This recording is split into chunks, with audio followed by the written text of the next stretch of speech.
தாவேக தலைவர் விஜய்க்கு உயர்நீதிமன்றம் சரமாரியான கேள்விகளை முன்வைத்திருக்கிறது. அண்மை செய்தியாக பார்த்துக் கொண்டிருக்கிறோம். கர்ப்பிணிகள் மாற்றுத்திறனாளிகள் வர வேண்டாம் என கோரிக்கை விடுத்து மற்றவர்களுக்கு நீங்கள் முன்மாதிரியாக திகழலாமே என பல கேள்விகளை உயர்நீதிமன்றம் முன்வைத்திருக்கிறது. இது பற்றி மேலும் விவரங்களை வழங்குவதற்காக சிறப்பு செய்தியாளர் ரமேஷ்குமார் இணைகிறார். ரமேஷ்குமார், விவரங்கள். தமிழக வெற்றிக் கழக தலைவர் விஜய் தமிழகம் முழுவதும் பிரச்சாரம் தொடங்கியிருக்கிறார். கடந்த 13ஆம் தேதி திருச்சியில பிரச்சாரத்தை துவங்கிய அவர் செப்டம்பர் 20ஆம் தேதி முதல் டிசம்பர் 20ஆம் தேதி வரை ஒவ்வொரு சனிக்கிழமை மற்றும் ஞாயிற்றுக்கிழமைகள்ல தமிழகம் முழுவதும் பிரச்சாரம் செய்ய உள்ளதாக கட்சி சார்பில் அறிவிக்கப்பட்டிருக்கிறது. திருச்சி பிரச்சாரத்துக்கு கடுமையான நிபந்தனைகளுடன் அனுமதி வழங்கப்பட்டதை சுட்டிக்காட்டி விஜய் பிரச்சாரத்துக்கு அனுமதி கோரும் விண்ணப்பங்கள் எந்த ஒரு பாரபட்சமும் இன்றி பரிசீலித்து அனுமதிக்க வேண்டும், மாநிலம் முழுவதும் உள்ள காவல்துறை அதிகாரிக்கு அறிவுறுத்த வேண்டும் என்றுதான் டிஜிபிக்கு உத்தரவிடக் கோரிதான் சென்னை உயர்நீதிமன்றத்தில் அக்கட்சியின் சார்பில் நிர்மல்குமார் வழக்கு தொடர்ந்திருந்தார். இந்த வழக்கு தான் நீதிபதி என் சதீஷ்குமார் என்று முன்பு பரபரப்பான ஒரு விசாரணை என்பது வாத பிரதிவாதம் என்பது நடைபெற்றது. தாவேக சார்பில் மூத்த வழக்கறிஞர் ராகவாச்சாரி ஆஜராகி நிறைவேற்ற முடியாத நிபந்தனைகளும் மற்ற கட்சிகள் மீது விதிக்கப்படாத நிபந்தனைகளும் தாவேக விதிக்கப்படுவதாக தெரிவித்தார். எந்த வழியாக சென்னை திரும்ப வேண்டும் என்றெல்லாம் நிபந்தனைகள் விதிக்கப்பட உள்ளதாகவும் எத்தனை வாகனங்கள் வர வேண்டும் என்று நிபந்தனை விதிக்கப்படுவதாகவும் தெரிவித்தார்.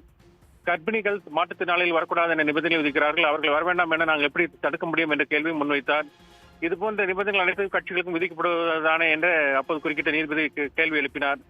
மேலும் முழுமையான போக்குவரத்து பாதிக்கப்பட்டால் மக்கள் பாதிக்கப்பட மாட்டார்களா? யாரும் சட்டத்துக்கு மேலானவர்கள் அல்ல, பொதுக்கூட்டம் நடத்தினால் சட்டக்கூட்டம் உட்பட்டுதான் நடத்தப்பட வேண்டும் என்றும் நீதிபதி அடுக்கடுக்கான கேள்விகளை முன்வைத்தார்.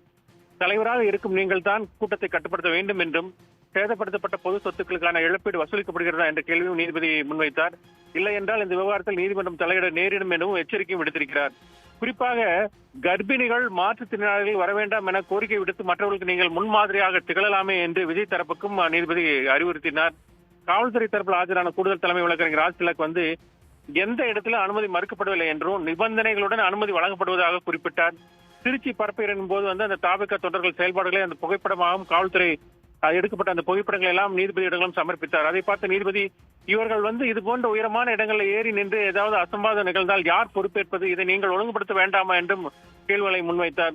மேலும் அனைத்து கட்சிகளுக்கும் பொருந்தக்கூடிய வகையில விதிமுறைகளை வகுக்க நீதிபதி அறிவுறுத்திய நீதிபதி பொது சொத்துக்கள் சேதமடைந்தால் அதற்கான இழப்பீட்டை வசூலிக்க விதமாக ஒரு குறிப்பிட்ட தொகை டெபாசிட் செய்யும் வகையில விதிமுறைகளை வகுக்க வேண்டும் என்று உத்தரவிட்டு அந்த விதிமுறைகள் என்னென்ன என்பது குறித்து வருகிற செப்டம்பர் 27ஆம் தேதி சமர்ப்பிக்குமாறு வழக்கை ஒத்திவைத்து அன்று வழக்கு தள்ளி வைக்கப்பட்டிருக்கிறது.